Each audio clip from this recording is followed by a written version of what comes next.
గూగుల్తో AP ప్రభుత్వం చరిత్రాత్మక ఒప్పందం కుదుర్చుకుంది. విశాఖలో ఏఐ డేటా సెంటర్ ఏర్పాటుకి ఎంఓయూ కుదిరింది.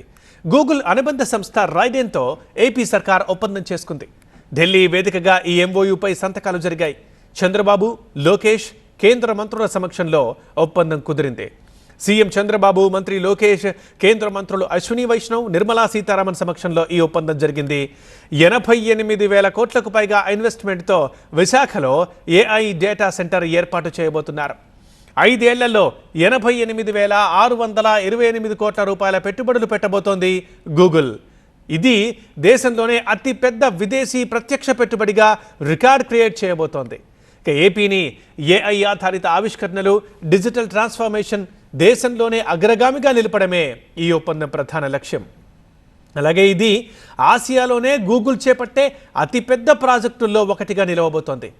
యువత కోసం ప్రధానంగా ఏఐ నైపుణ్యాభివృద్ధి కార్యక్రమాలు అమలు చేస్తారు. ఇటు గూగుల్ డేటా సెంటర్ ఏర్పాటుతో ఏఐ సిటీగా మారబోతోంది సాగర తీరం. ఈ సందర్భంగా ఏపీ సీఎం చంద్రబాబు స్పందించారు. ఇది నా జీవితంలో గూగుల్ ఒప్పందం ఒక గొప్ప విజయమని అన్నారు బాబు. దీన్ని సాధ్యం చేసిన ప్రధాని మోదీకి కృతజ్ఞతలు చెప్పారు. ఆనాడు హైదరాబాద్కి మైక్రోసాఫ్ట్ వచ్చింది, ఇప్పుడు విశాఖకి గూగుల్ వస్తోంది అన్నారు బాబు. టెక్నాలజీని అందిపుచ్చుకోవడంలో ఏపీ ఎప్పుడు ముందుంటుంది అంటున్నారు AP CM. This is a very, very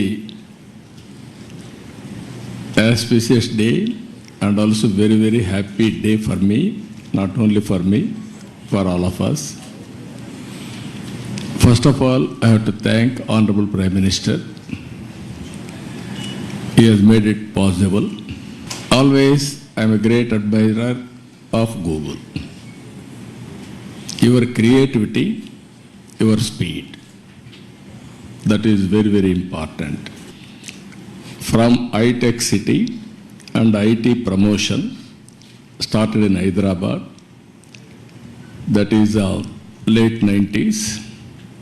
Today, 2025, we are talking about data center and artificial intelligence. Really, it is very inspiring. And also Visakhapatnam, at that time Hyderabad, now Visakhapatnam.